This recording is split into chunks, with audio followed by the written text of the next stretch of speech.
Hello Megalodon hunters, this is your crazy noodle back with a video today about what gun would you pick to hunt the Megalodon. We're out on Parasol Storm, searching around here for wily Megalodon. Not exactly swimming in the water because I don't want to get eaten, but I was thinking, what gun would I pick to hunt the Megalodon? Then I thought, well, maybe I would use the 50 cal sniper rifle. I mean, that thing fires the biggest bullet, the fastest. But you know what? If I'm hunting a Megalodon, I'm going to want some good follow-up shots. And that 50 cal has quite a bit of recoil,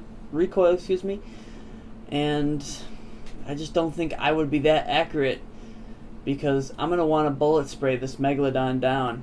Then I thought, the most accurate heavy machine gun and one of my favorite guns in Battlefield 4 is the PKP Pecheneg. And that's where my video is going today. Let's first start off and talk about the PKP Pecheneg a little bit. What is it? Where does it come from? What does it fire? And how accurate is it to real life, to Battlefield 4? First of all, the PKP Pecheneg is an upgraded version. It actually was upgraded in 1999 from the PKM machine gun by Kalashnikov, manufactured in Russia and pretty much all of those Russian sub-countries over there. And it fires the big 7.62 by 54 round, which ranges in sizes. The bullets range in size of normally like 150 to 180 grains, and a grain is what a bullet weight is measured in real world speak. And this is pretty much a comparable round to the 7.62 by 51 round or the 7.62 NATO round, which you'll see the 240B, pretty much all of your heavier guns in Battlefield 4 fire that are NATO guns. It's pretty much a comparable round, but the difference is the 7.62 by 54 travels slower, and therefore that's where I come to, I wonder why in Battlefield 4, because it wasn't like this in Battlefield 3, the PKP is actually more accurate than the 240B. Because in Battlefield 3, the 240B was my favorite, my absolute favorite, heavier, firing the 30 caliber rounds light machine gun. And the 240B is actually produced by my favorite gun company of all time, FN Herstel, out of Belgium, who also produced two of my favorite real-world guns, the FN57 and the P90. You also see FN guns in-game. The Scar H is produced by FN Herstel. The Scar L is produced by FN Herstel. They produce many of the Battlefield guns. And normally the Russian guns tend to be less accurate than the NATO guns, but in Battlefield 4 they've changed things up a bit and they've made the PKP more accurate due to the simple fact that the Russian guns tend to be stamped in a factory, whereas the NATO guns tend to be machined, and therefore the tolerances are generally tighter. The barrels are normally better due to the process they're made. The 7.62 by 54 Russian round fires at about a feet per second of roughly 2600 to 2800, whereas the 7.62 by 51 NATO round fires generally between 28 and 3200. And that in the 7.62 by 54, which is the round that this gun fires in Battlefield, fires at 560 meters per second, which translates over to only about 1,837 feet per second. So in Battlefield, your rounds are not quite traveling as fast as they would in real life, but that kind of makes sense because the distances at which you're engaging enemies in real life is far, far longer than in Battlefield. And quite frankly, it wouldn't be interesting gaming if you were 400 or 500 meters from each other all the time. And, well, that just wouldn't be interesting for a video game, so that's why they have to reduce the speed at which the bullets travel and keep the gaming closer. Well, enough of that real world talk, guys. I'm probably going to be doing a lot of that when I do gun reviews because I'm a bit of a gun enthusiast. in real life, and therefore I kind of like to talk about it a bit and maybe teach you guys a few things about the non-gaming world. And therefore, let's get into what I'm using on this thing here. I am using the Cobra sight, and as I said in my last video I made with the PKP, it's a Russian gun. I like the Cobra sight, and therefore I think it deserves the Cobra sight. I'm using the heavy barrel, which I like because it makes it more accurate, although it does add recoil to it, which, you know what, I can counter the recoil, and therefore I just want the thing to be accurate. I'm using the stubby grip due to the fact that it also makes it more also makes it more accurate with automatic fire. And I'm also using the 2X sight on this, which something I was testing out in this round, and I thought it would be great due to the long distances on the Paracel Storm map when playing Conquest. But to be honest, I don't like the 2X sight. I much prefer the Tri-Beam laser or just one of the other laser sights. I just think that it bounces around far too much with the 2X sight, and I think I'm just more accurate with the straight up just Cobra sight, and therefore I prefer to use a laser sight on it. And now let's take a look at, I'm going to go out to a range here and just fire it, and I'm going to teach you guys how to effectively fire this thing to make sure you're on target, and you can really, really make the Maddies go crazy if you can be accurate with this weapon. Okay, here we are, guys, out on the dead aircraft carrier out here, and we're taking a look at one of the old launching ramps. We're about 30 meters away, which is a decent mid-range shot for the Pecheneg. We're going to take a look at how you tap fire this thing to be the most effective, keeping that spread down, keeping this thing on target so you can eliminate those guys at this range and even longer. So the key is, like I said, tap fire. Tap fire as if you're firing a pistol, especially at this range.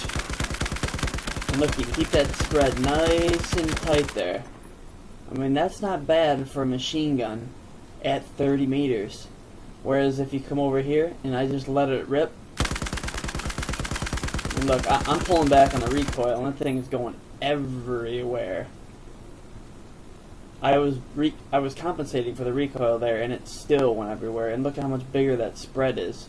Whereas if we come back over here and we just tap fire it as if we were firing like a semi-automatic pistol,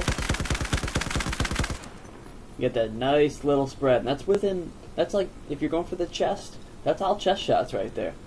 You'd eliminate somebody that quickly and like, boom, they're dead. Just that quickly. Because that's about how wide a person is at that distance. And you can really drop people super quickly with this thing if you're tap firing. And let's take a look at the actual recoil on this thing, and let's take a look at which way it actually goes. Because you do have to compensate in a certain direction if you are mag dumping with this weapon. Just dumb firing here, I won't compensate for the recoil at all. So it goes up like that, and right there I found it stops. There is a point at which on this thing it actually stops and will not go any higher. But it kind of goes up into the right there, but pretty much stays on target. This is the most, technically rated, the most accurate heavy by meaning firing the 30 caliber round light machine gun. So let's take a look at any closer. So we got the other jump ramp here, and if you're this close, you can actually mag dump with this thing. You can hit somebody like that. I mean, that's all within range of a body shot. If you're coming around a corner and you see someone, you can mag dump them at that distance. Or if you have a laser sight on, this thing's actually pretty decent at, I mean, when it comes to a heavy machine gun, that is, pretty decent at hip fire. At ranges where you're like this close to someone, you can hip fire them pretty easy. And due to the fact that the recoil on this thing is pretty low, and the fact that, okay, it's not that low, but more to do with the fact that it's easily controllable, because you just have to pretty much drag straight down, and the fact that the rate of fire on this is only 600 rounds per minute, you can get that nice, like, aiming for the headshots on somebody pretty easy if you have this weapon mastered nicely. Okay, let's jump into how you play with this weapon tactically. When you're playing with the light machine gun, you cannot treat it like it's a PDW. You can't treat it like it's a shotgun. You can't run and gun with this thing really well because DICE has put physics into the game where it's harder to do that.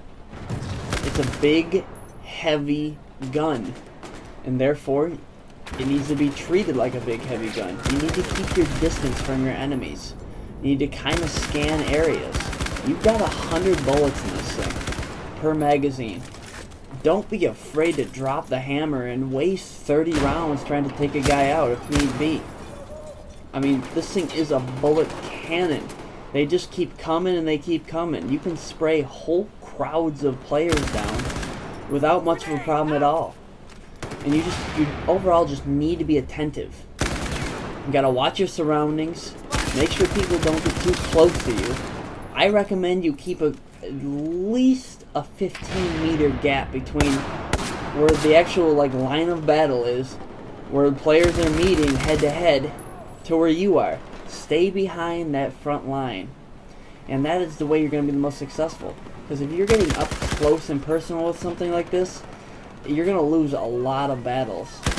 And another thing to remember is just when you're firing this thing, when you're standing and crouching, you can fire this a whole heck of a lot more accurately.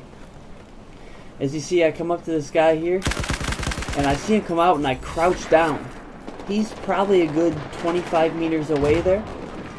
And by crouching, I give myself that little bit extra amount of accuracy because DICE does divide up the accuracy 3 ways. You're most accurate when you're prone. You're least accurate when you're... Actually, I should say 4 ways. You're most accurate prone. Crouching is a little less accurate than prone. Standing. And then if you're moving, you're super inaccurate. The spread on this gun when you're moving is huge. And you see in this clip here, I see the guy walk through the window there. And that's another thing you have to do with this gun. You keep your distance. You see the guy. I hit the Q button because I'm spamming it. And I just anticipate him coming around the corner. He had absolutely no shot of surviving that. Because I knew he was coming, and there was no way he could have killed me. Because he's 15, 20 meters away, and it was hopeless. I already had the gun spooled up and shooting him. And always remember, like I did in my TDM video a couple weeks ago, take cover. Use these little cover points. Watch large areas. That's the key in Team Deathmatch when I'm playing here, or just anything. In like Conquest, be as covered as possible. Only have your gun and head exposed. As you can see here, this thing does make the Maddies go crazy because you're spraying them down. You can take out guy after guy after guy after guy as they start running from me in this case without any kind of a problem. But like I said, use these little boxes to hop up on. Expose yourself as little as possible, so the only chance they have of taking you out from that long of a distance is shooting your head off. But with an assault rifle, when they're fully exposed, there's absolutely no shot they're going to do that. Only the best of the best are going to turn in that last situation there and be able to, and honestly at that point it's still going to be a little bit of luck, be able to take you out. And you see here, you can just waste people. And in that distance there where that guy was, that is pretty much the distance where you can kind of mag dump. When somebody's within 10 meters of you, drop that hammer.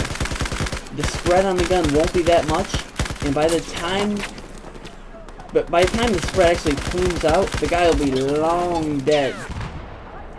And here's another thing. When you're using this gun, you have to be stable. You see this clip coming up here? You've got to make sure you're moving slowly, because this thing does take a split second more to get on target. And as I jump over this little thing here, I shoot him, but the gun isn't quite on target because DICE programmed this thing where it doesn't get on target as if I was using like a PDW or an assault rifle where I could have just hip fired him there. I pretty much knew there's no way I could have hip fired him. And therefore I went for the ADS.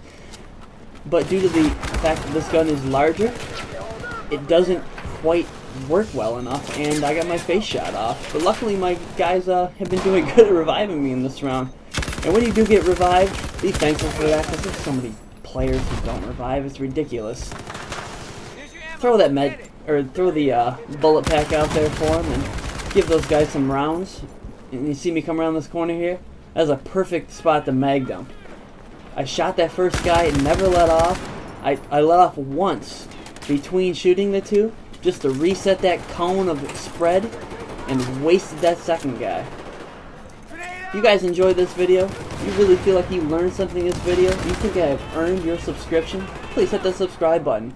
I don't expect you guys to subscribe because I think I'm really amazing or something like that. If I have actually earned your subscription, hit the subscribe button.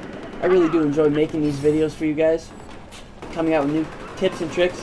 And my mission statement on this channel is to make all you guys into better players, and just try to teach you as much as I can. And along the way, you guys have been teaching me so much, and I appreciate it. There's a lot of stuff that my subscribers have pointed out, and I'm like, oh, wow, thank you so much. Do you have anything that I think I missed in this video, or anything that you think I should do a video about?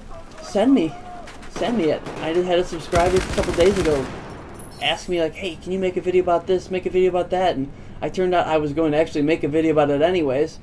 But yeah, I will respond to you guys. Thank you for watching. My name is Noodle, and always remember, use your noodle.